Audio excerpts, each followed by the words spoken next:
Okay, this is section 3.3 on your chapter 3 on exponents. Chapter 3.3 focuses on using BeDMAS within expressions that contain exponents to simplify. Some of us aren't the best with BeDMAS, so hopefully we can get through this chapter just using a few simple reminders of how to do BeDMAS. So the first question actually is, using the terms coefficient and base, explain why the two expressions negative 2 squared, which is not read negative 2 squared, but rather the opposite of 2 squared, and negative 2 squared are different, and the results are different. So there are two ways to think of it. And the first way, the easiest way, is to, if I've said what's a power, what's the repeated multiplication, and what's the standard form. If I was to look at these two and say the first one is this, and the second one is this. Well, let's look at the second one first. These brackets here are around the negative 2, and the reason why they're around the negative 2 is it's defining the base, okay? The base. And we're using that in repeated multiplication, so we are going to then say, well, it's the base multiplied by itself twice, which in standard form is 4. Now, using the word coefficient, if I think about what this one here is in repeated multiplication, it's really a negative 1 multiplied by 2 multiplied by 2. Or, as I said before, you can read it as the opposite of. The opposite of. So therefore, the opposite of, in this case here, can be the same thing as multiplying an expression by negative 1. So the opposite of 2 squared would be, well, since 2 squared is 4, then the opposite of that would be negative 4. And I don't really like them using the word coefficient here, because really when we think of coefficients, we think of things like 2x, okay? So 2x, the coefficient is 2, and the variable is x. But when we give something like negative x, in this particular case, similar to the power of negative 2 squared, the coefficient of x is actually negative 1. So negative 1x and 1x is the same, or sorry, x is the same thing as 1x, and negative x is the same thing as negative 1 multiplied by the value of x, or treating the coefficient as negative 1 or the opposite of. So in terms of the repeated multiplication, that's what you need to say. I'm not going to be too hung up on the word coefficient here for this particular chapter, but when we get into our algebra, that's when I'd like you to kind of use the coefficient as negative 1 with a negative x. In the second question, it says Maria was asked to evaluate 128 times 5 cubed. What mistake did Maria make in her solution? So the first thing she did here, as we can only assume, is she did her multiplication of 128 and 5 first. And then she took that answer, 640, and cubed it. The mistake she made is she didn't follow her steps of order of operations. Now, of course, brackets is the first one. There are none there. The second one, the E, stands for exponents, which we do have right here. So her mistake was she should have done that first. And since 5 cubed is 5 multiplied by itself 3 times, or 5 times 5 times 5, not 15, but 125. Then when she takes her calculator, 128 multiplied by 125, her standard form is 16,000. Was it 16,000 or 160,000? I can't remember. 128 times 125, 16,000. Question 5 says evaluate each expression. Now these are your simple BeDMAS questions that just have 2 steps. There is, in most of these, I think all of them, there is an exponent and there is a multiplication. So for all of these, I'm not really concerned about you getting the answer. Of course, getting the answer is important, but I don't want you to just get the answer. I want you to be able to show your work. So this says 4 multiplied by, there's no operation there, so it means multiplication, 2 to the exponent of 5. So the first thing I'm going to do is my exponents, and I'm going to put 4 multiplied by whatever 2 to the 5th is. Now for some of us, it's important that we write it out in repeated multiplication. 2 multiplied by itself 5 times. 2 times 2 is 4, times 2 is 8, times 2 is 16, times 2 is 32. So 2 to the 5th is 32, and then when I multiply that, I get 128. So 4 multiplied by 2 to the exponent of 5 has a standard form value of 128. Second one, it's 7 multiplied by the negative 3 squared. Now, since the base is defined as being negative 3, when I write that in repeated multiplication, it's negative 3 multiplied by itself twice. It's not 6. It's not negative 6. Negative 3 times negative 3 is a positive 9. And finally, 7 times 9. If you don't know your multiplications, use your table or your calculator. It's 63. Now, question C. Question C says negative 2 multiplied by 5 to the exponent of 4. Now, I could have written it like this, negative 2 to the 5 to the 4. That's the same thing. So the reason why the power of 5 to the 4 is in brackets, the reason why it's in brackets is because it's showing multiplication. It could have also done this, but the brackets are there to show that you're going to multiply 5 to the exponent of 4 by negative 2. So they use brackets for that reason. So negative 2 multiplied by 5 to the power of 4 is the same thing as 25 times 25, which is 625, or 5 times 5 times 5 times 5. Again, on your calculator, you could take the number 5, use your XY button or your arrow up button like it does up there, 4, and it still tells you 625. And 625 times 4 is 1,250, and a negative multiplied by a positive will be a negative. So your answer is negative 1,250. And finally over here, now notice the brackets are around the entire power, not just around the base. And the reason why those red brackets I've drawn are there is because it's showing that whatever that value is in standard form, you're going to take that value and multiply it by 3. So the brackets are there to show multiplication of 3. And inside that bracket, I have negative 2 squared, but it's not read negative 2 squared. It's read as the opposite of 2 squared, or in repeated multiplication, negative 2 times 2. So 2 times 2 is 4, and the opposite of that would be negative 4. So in brackets, we have 3 multiplied by negative 4, which in standard form will be negative 12. Question 6 says write each expression using a coefficient and a power. Then find the value of each expression. So this is 4 multiplied by 2 to the exponent of 4. This is 3 multiplied by negative 2 cubed. This is 7 multiplied by 10 to the exponent of 5. And there's two ways to do it. You can do negative 1 multiplied by 9 to the exponent of 4, or the opposite of 9 to the exponent of 4.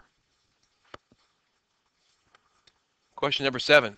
So let's write the key sequence you would use to evaluate the expression using your calculator. So you would do 4 multiplied by 3 squared. Hold on a second. I guess you would do first, you would put 3 squared in first, it equals 9, and then you would multiply it by 4 to get 36. And the keystrokes for the other one, you want to do your exponents first. So you're going to put 4, and you could probably put the XY button, 3, or 4, up ladder 3, up arrow, 3. Either way, that's going to give you standard form of 64. You're then going to take 64 and multiply it by the negative 5 to get you negative 320. So the calculator strokes are that. Okay, so this is question 8. It says evaluate. Now, one of my wisest students said, well, isn't this the same thing as in section 3.2 when you are adding bases? You keep the base and add the exponents to get 3 to the power of 4? And the answer to that is no. The rule says if you are multiplying bases that have the same base and different exponents, keep your base and add your exponents. So this would be if you were multiplying them, but if you're adding them, that rule does not apply. That rule does not apply. Therefore, since there are no rules from 3.2 for addition of powers that have the same base, you just have to change them both to standard form and add them up. In the second example, they are using B to differentiate between the rule in 3.2 and this particular question, because in 3.2, it said if you have this question, you can change it to 2 squared multiplied by 7 squared, which would be 4 times 49, which would be a big number like 196 or something like that. But when you were adding them, you are not allowed, there is no rule for addition of inside brackets, so you can't disperse the exponent to those, which means, since it's addition, you just simplify your brackets, simplify your exponents, and get your standard form of 70. Your next one, question C, says 7 cubed, take away the product, that means multiplication there, of 3 multiplied by negative 4 as a base cubed. So the first thing I'm going to simplify is my exponents. Now I can do both of them at the same time. 7 cubed is not 21, people. It is 7 multiplied by itself 3 times. If you still think it's 21, write it out in repeated multiplication. Or, better yet, use your calculator. Now you can do 7 times 7 times 7 to give you 343, or you can use 7 XY button 3 to get you 343. Either way, in standard form, 7 cubed is 343. Take away 3 multiplied by, now because the brackets are around the negative 4 and the exponent is outside the brackets, that means negative 4 is the base and it'll be multiplied by itself 3 times. So I know, without doing any kind of what is 4 times 4 times 4, I know my answer will be negative because a negative base to an odd exponent will always be negative. 4 times 4 is 16, times 4 is 64. So my next line will read 343, take away 3 times negative 64. Now here's where it gets complicated for a lot of people. This is 343, take away. The multiplication I'm going to do does not make that 3 negative. That is a positive 3. It says 343 take away 3 times negative 64, and 3 times negative 64 is negative 192. So the takeaway sign is still there, and the negative sign between the product of 3 and negative 64 is negative 192. Now, if you struggle with this next part because you suck at subtraction of integers, use your keep flip change to help you with the answer to the subtraction. That's going to be 535. Is that right? 535. No. 535? 535. Yeah. Okay. And question D, the final one in your BeDMAS questions of question 8. Says 9 plus. Negative 2 is in brackets, so it's used in repeated multiplication cubed. Minus 2, and then there's brackets around the entire power, not around the negative 6. That means that it's not negative 6 times negative 6. That's the opposite of 6 squared. So I'm going to simplify all my exponents. This is going to be 9 plus, if I think of it in repeated multiplication, it's negative 2 times negative 2 times negative 2, which is negative 8. Keep it in brackets to separate my addition from my subtraction. Take away 2 multiplied by the opposite of 6 squared will be negative 36. In repeated multiplication, it's the opposite of 6 times 6, or if you want to think of it as negative 1 as a coefficient, negative 1 times 6 times 6, either way, it becomes negative 36. I have an addition, I have a subtraction, I have a multiplication. I'll do my multiplication first. This is the subtraction symbol, so I'm going to keep it there. 2 times 36 is negative 72. That subtraction symbol is right here, and this, as a product, is negative 72. I now have addition subtraction left. 9 plus negative 8 is 1. And 1 take away negative 72, hate subtraction. I get 73 as standard form answer. Question number 9 says find the value of each expression. So you're going to simplify using BeDMAS. 7 take away 2 multiplied by 3 squared, which is 9. 7 take away the product of 2 and 9 will be 7 take away 18.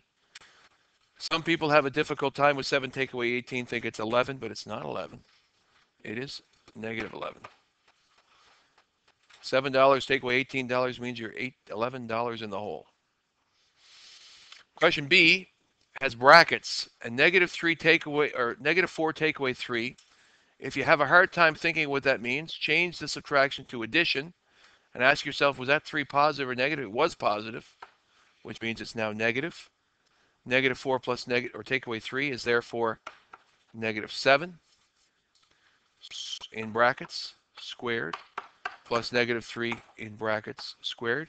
Now in both of these cases, the exponent is outside the brackets, which means it is used in repeated multiplication.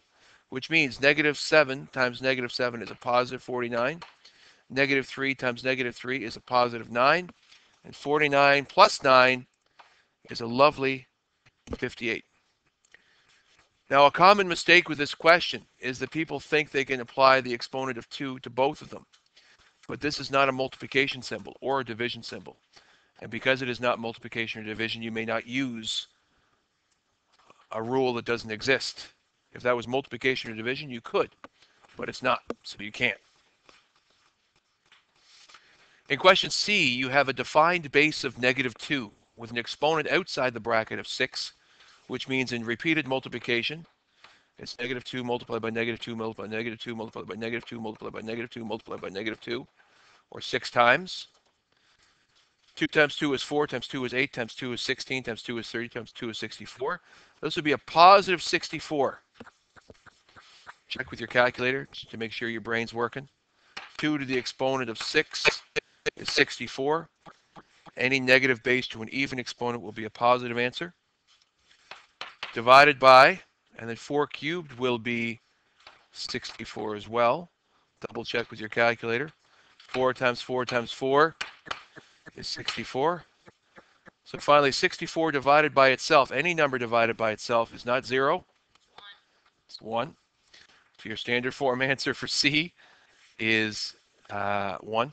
If I had a nickel for every time somebody says a number divided by itself is 0, I'd be a very wealthy man, because a lot of people make that mistake.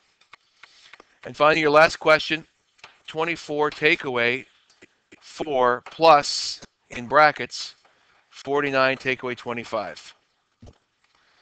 24 take away 4 plus 24.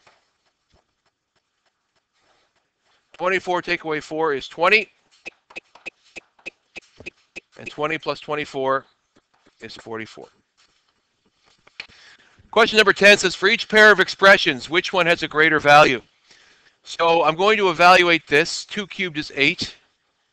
And 3 times 8 has a standard form value of 24. The second one will be 2 times 9, which will have a standard form of 18. Since 24 is greater than 18, I will use my greater than symbol to eat the number that is biggest. Now, the next one. Now, the next one, I can either simplify it if I want, or I can pause for a second and think to myself about the rule from section 3.2 of multiplying two numbers in brackets with an exponent outside. And what it said was you can actually apply the exponent to both parts in the bracket, which would look exactly like this. So I don't even have to think about what numbers they are. I know that they're going to be the same value. Okay? But for poops and giggles, let's just figure it out. 3 times 4 is 12, and 12 squared is 144. 3 squared is 9. 4 squared is 16. And 9 times 16 is 144 as well. So the answer is they are equal. 144 equals 144. And finally, C is designed to make sure you understand that in 3.2, you cannot disperse exponents when it's addition, because it looks like it should be equal, but it's not. And here's why. 6 times 6 times 6 is 196? I don't remember.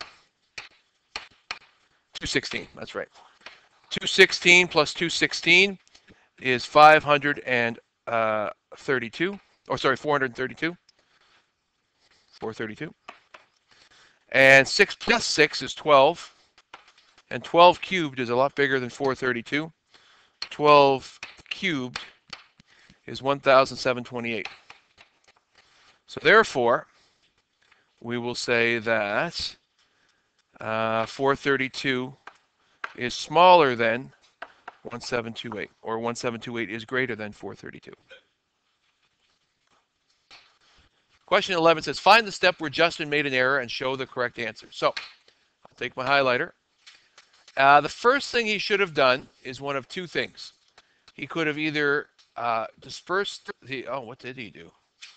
This guy. Oh, I see what he did. So, yeah, no, he simplified the brackets, and he got 3. So now he has 3 squared minus 4 times 3 squared. So the first step he did correctly. The next step he did all of his exponents. So he got 3 squared is 9. The other 3 squared is 9. And he kept everything else where it was. That's good. The next step he did, he did 9 take away 4 is 5. But he clearly should have done this first. So his next step, the error he made is in step 3.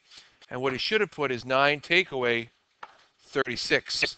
Not 5 times 9. And 9 take away 36 is negative 27. So your answer should have been negative 27. And the step he made a mistake on was step 3. Question 13 says, write an expression with powers to determine the difference between the volume of a small cube and the volume of a large cube. So again, volume is area of the base times the height, or when it's a cube, it's side cubed. So therefore, since the side length is 9, the volume will be 9 cubed, which, if I use my calculator, will be 729. So the volume will be 729 cubic centimeters of space in that first one. In the second one, it'll be side cubed, which will be 7 cubed, which will be 49 times 7. Brain can't work. 7 cubed, 343 centimeters cubed, the volume of that one. And it says, what is the difference between the two volumes? So then we take our larger volume, subtract our smaller volume, and we would end up with 300 and something. 729 take away 343 is 386. So therefore, the difference in volume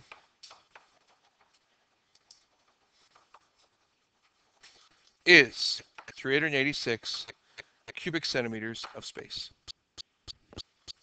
My fault. The question says make an expression. So your expression should have been side cubed, take away side cubed. That's the expression, which would have been 9 cubed, take away 7 cubed. Then 729, take away 343, and then your answer. So this is actually what the work should have been. But that's okay. The answer eventually was going to be 386 centimeters cubed. Question 16 says a red square with a side length of 8 centimeters is placed on a yellow square with a side length of 10 centimeters. Write an expression with powers to determine the visible yellow area. So for this one, we're going to take the yellow, the whole yellow, take away the red square, will equal the remaining yellow. That's really what we're going to do. We're going to take the whole yellow square, if it wasn't a red square over top of it, take away the red square, will equal what's left of the yellow. So our expression for the area of the yellow square will be 10 squared. Take away the area of the red square, which is 8 squared. 10 squared is 100. Take away 8 squared, which is 64. Therefore, the remaining yellow is 36 centimeters squared. And the last question, which Toby would like me to take 9 minutes to correct, because that'll take us right to the end of class. It says use 4 twos to write an expression with the greatest possible value. So, you probably realize that exponents are going to be the ways to get that. So, if you look at 2, and then you thought, maybe to the power of 2, to the power of 2, to the power of 2, there would be 4 twos, right? But you get 4 squared, which is, this would be 4. 4 squared is 16, and 16 squared is 256. That's not bad. You might have tried 22 squared.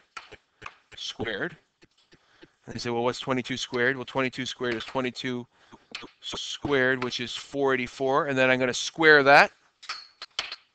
Woo, that's a good one. 234,000 something-ish. But then you're like, hold on. Well, what about if I did 222 squared. Is that going to be more or less? So they go, well, 222 squared. Oh, that's less. So far, this one's the biggest. Does anyone know what the biggest one would be? 222 squared is right here, but it's not. It's only 23,000. What is it? 22 to the 22. Let's try that one. So 22 to the power of 22. So I take my calculator and go 22 to the exponent of 22 and press equals. Holy crap burgers. That is a big number. So let's check our number of digits. 3, 6, 9, 12, 3, 6, 9, 24, 27. There are 30 digits in the answer of 22 to the exponent of 22. Does anyone have a guess which might be even bigger than that? Are you sure? What's one you think might be? That's a 4. You can't use a 4 when it's only 4. 32 times 32 is a 3, not a 2. So what about, did anyone think about this one? Okay, so 2 to the exponent of 222. If this has more than 30 digits, we win. 2, xy, 2, 2, 2. Yes, it does. This 66 right here, plus 66 in my calculator, means I move this decimal 66 places to the right, which means there are 66 place values in this answer, which makes it significantly larger than 22 to the 22. And therefore, your answer for the largest possible number you could make is this one here. Does anyone know what a 1 with 100 zeros is? So this one would be, this answer is, hang on just a second. Hang on a second. So this one is a 6 with 66 zeros, roughly. But what's the Google? Is 1 with 100 zeros. So even though a Google is the largest possible number we would ever use in mathematics, this one's still pretty significantly big.